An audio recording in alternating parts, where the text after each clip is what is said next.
Esta noche vamos a hablar de algo que es muy importante y que por fortuna está escrito, porque hoy la predicación se llama Sin buzón de sugerencias. Sin buzón de sugerencias.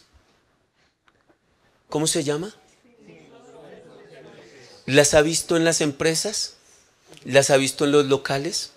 ¿Las ha visto en los sitios de spa, de recreación? Yo las he visto en todos los lugares. Hoy vamos a ver algo que se llama Sin buzón de sugerencias. Hebreos capítulo 4 habla de eso. Y dice, Hebreos 4, todavía sigue vigente la promesa que hizo Dios de entrar en su descanso. Por lo tanto, debemos temblar de miedo ante la idea de que alguno de ustedes no llegue a alcanzarlo. Pues esta buena noticia del descanso que Dios ha preparado se nos ha anunciado tanto a ellos, a los judíos, como a nosotros. Pero a ellos no les sirvió de nada, al antiguo pueblo de Israel está hablando aquí, porque no tuvieron la fe de los que escucharon a Dios. Pues solo los que creemos, ¿solo qué? Podemos entrar en su descanso. En cuanto a los demás dijo, en mi enojo juré, o sea, los que no creyeron, ellos nunca entrarán en mi lugar de descanso. Si bien ese descanso está preparado desde que Él hizo el mundo, sabemos que está preparado debido al pasaje de las Escrituras que menciona el séptimo día. Cuando llegó el séptimo día, Dios descansó de toda su labor. Pero en el otro pasaje, Dios dijo, ellos nunca entrarán en mi lugar de descanso. Así que el descanso de Dios está disponible para que la gente entre. Pero los primeros en oír esta buena noticia, o sea, el pueblo de Israel antiguo, no entraron porque desobedecieron. ¿Por qué? A Dios. Entonces Dios fijó otro tiempo para entrar en su descanso. Y ese tiempo es hoy. ¿Ese tiempo cuándo es? Lo anunció más tarde por medio de David en las palabras que ya se han citado. Cuando oigan su voz, ¿cuándo qué? No endurezcan su corazón, ¿no qué? Ahora bien, y cita a un gran prócer de la nación judía. Ahora bien, si Josué, un gran guerrero, que guió a Israel en muchas guerras, dice, ahora bien, si Josué hubiera logrado darles ese descanso a quien, a ese pueblo de Israel, Dios no habría hablado de otro día de descanso aún por venir. Así que todavía hay un descanso especial en espera para el pueblo de Dios. ¿Hay un qué? ¿Para quiénes? Pues todos los que han entrado en el descanso de Dios han descansado de su trabajo, tal como Dios descansó del suyo después de crear el mundo. Entonces, hagamos todo lo posible. ¿Cuánto? Por entrar en ese descanso. Pero si desobedecemos a Dios, como lo hizo el pueblo de Israel, caeremos. ¿Qué pasará? Pues la palabra de Dios es viva y poderosa. Es más cortante que cualquier espada de dos filos. Penetra entre el alma y el espíritu, entre la articulación y la médula del hueso. Deja al descubierto nuestros pensamientos y deseos más íntimos. No hay nada en toda la creación que esté oculto a Dios. Todo está desnudo y expuesto ante sus ojos, y es a Él a quien rendimos cuentas. Impresionante, ¿cierto? Estamos frente a una sociedad que está buscando descanso, ¿cierto? Pero el ser humano que se enfrenta a un mundo que corre a un ritmo muy acelerado, no haya descanso, encuentra presión, que en inglés se llama estrés. Para liberarse de la presión, mucha gente dice, es viernes y el cuerpo, y va y libera su presión. Algunos liban licor o echan chorro, usted decide qué palabra usa, Otros dicen, nos vamos a ir de rumba. Otros dicen, prenda el carro que nos vamos para la finca. Otros dicen, nos vamos a ir de picnic. Otros dicen, vámonos de compras. Y otros dicen, prenda el tele y nos vemos una serie. Son múltiples las opciones que la sociedad en este tiempo le presenta a los seres humanos para entrar en un descanso. Pero uno se crea un gran cuestionamiento. ¿Por qué el descanso que ofrece la sociedad a la gente y la invención que de turno aparece para proporcionar descanso, parece proporcionarlo de manera tan insuficiente? Porque la gente que termina un lunes, que es festivo, de descanso, dice, ¿y cuándo es el próximo festivo? Y lo dicen hasta dentro de 2 meses, y dice, pero estaba descansando. Tenemos otra contradicción de personas que se van de paseo y usualmente dicen, uy, uno sí que llega cansado de descansar, ¿no? Llega uno pero agotado de descansar, le duele a uno la espalda. ¡Qué cantidad de sol que comimos! Llegué cansado del mar, la piscina, porque sí que es pesada el agua del mar. ¿Sí han escuchado eso? Y uno dice, ¿de qué descanso está hablando la Biblia? La Biblia está hablando de un descanso que trasciende las circunstancias que enfrenta cualquier ser humano. Entonces necesitamos, para poder entender esto, irnos a diferentes momentos de la narrativa bíblica de hombres tan corrientes como ustedes y como yo, que tenían vidas conflictuadas, de grandes presiones, con preguntas y pocas respuestas, pero que se acercaron al Señor y entraron en el reposo del Señor por creer en el Señor. No por ser gente sin tacha ni reproche, sino por ser gente que creía en lo que Dios, cuando habló con ellos, les había dicho. Les recordaré algunos. Moisés entra en el reposo de Dios. ¿Cuándo? Cuando hablando con Dios, Dios le dice, mi presencia irá contigo y yo te daré descanso. Y Moisés cree en esa declaración que el Señor le dice cuando hablaron. Y él asume el reto, siendo un hombre tartamudo, de guiar a más de 2 millones de personas en un desierto donde hay que darles agua todos los días, comida todos los días, guardarlos del inclemente sol de más de 40 grados que hace en el desierto y las inclementes noches de frío en las noches del desierto que son a varios grados bajo cero.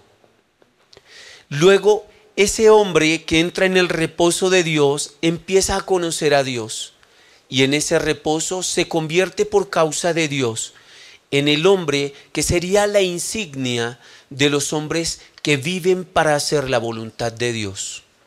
Vaya tarea tan apoteósica guiar a 2 millones de personas a través del desierto cuando su mentalidad era de esclava.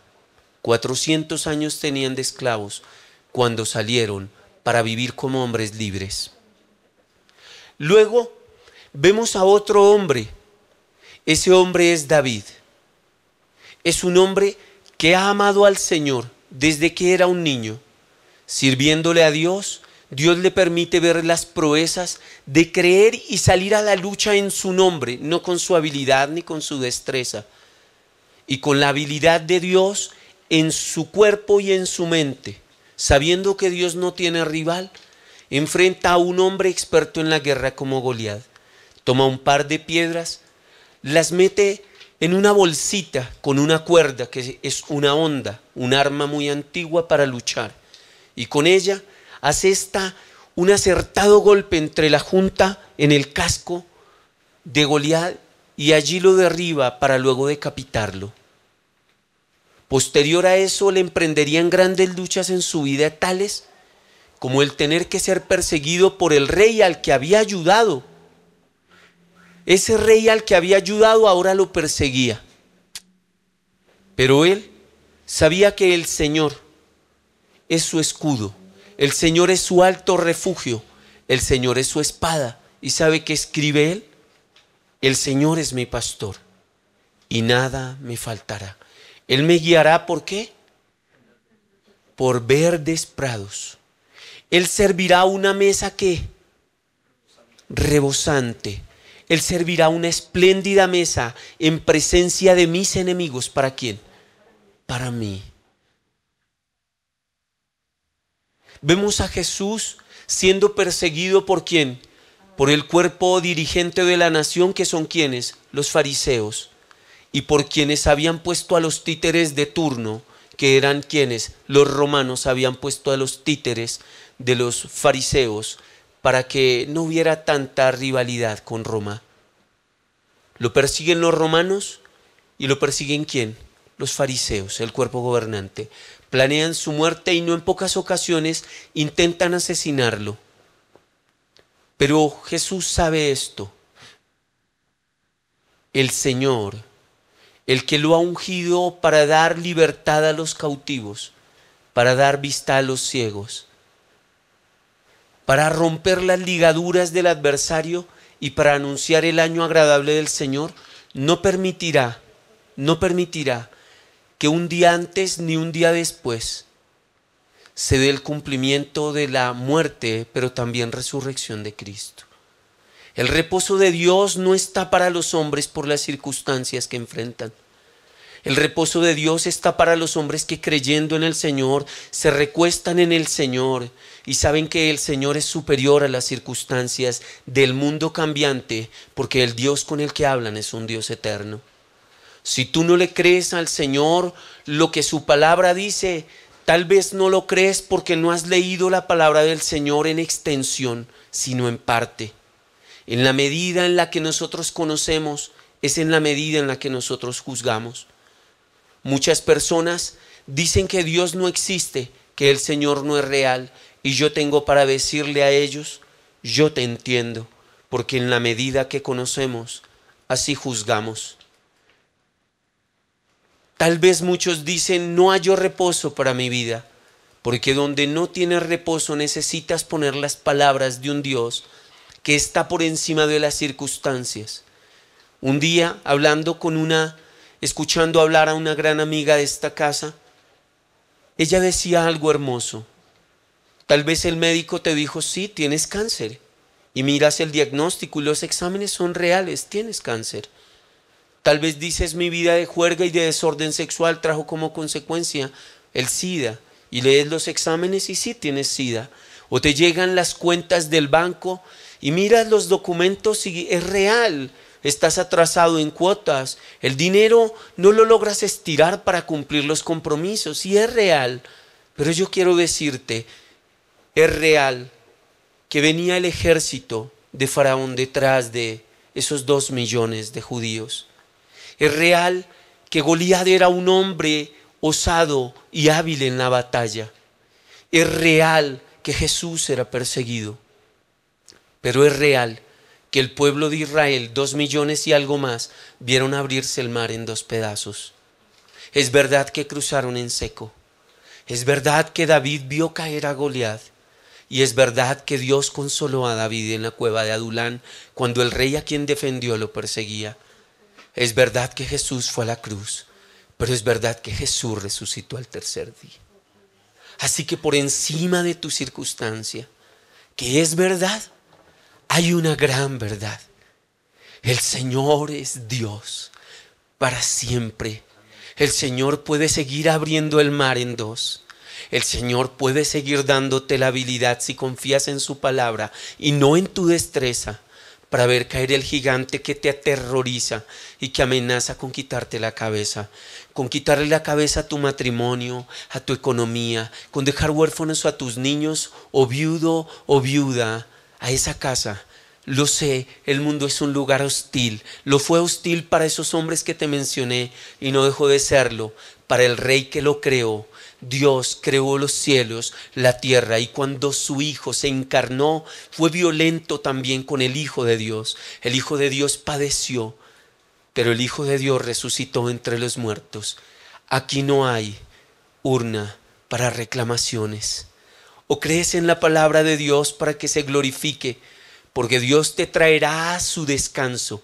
Dios te dará reposo como se lo dio en la prisión mamertina del primer siglo, en el año 64 al apóstol Pablo mientras escribió Segunda de Timoteo. Allá escribió, en una prisión húmeda, en una prisión que era un socavón entre la tierra.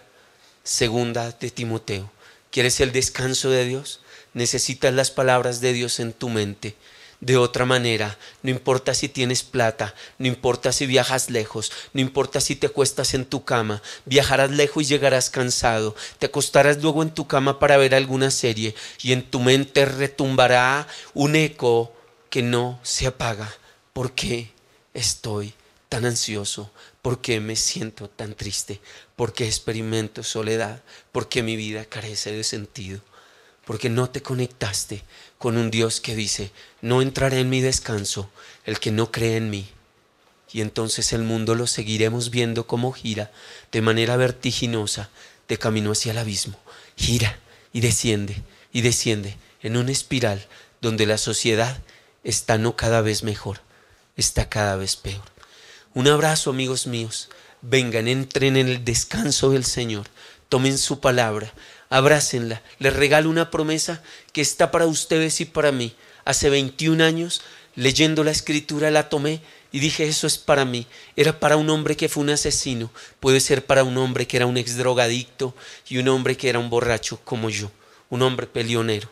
Si se la dio Dios a un asesino, como fue Moisés, que asesinó a aquel egipcio, me la puede dar a mí. Mi presencia irá contigo y te daré descanso. ¿Por qué, Señor? Porque sus promesas son sí y son amén. Él es fiel, a pesar de que tú y yo hemos sido infieles. Ven, ya no pidas que el reposo sea que cambie la situación. Ven, dile, sé mi reposo en medio de mi situación. Padre, gracias por tu palabra, toda ella en extensión, hermosa, transformadora y verdadera. Tráenos un día a la vez en tu descanso, cada día con su propio afán. Queremos creer, déjanos creer, porque es por tu voluntad y por tu buena y gran misericordia, Señor. Amén. Amigos, viene Saulito con respuestas fáciles a preguntas difíciles. No se vaya, no se mueva. Ya nos vemos.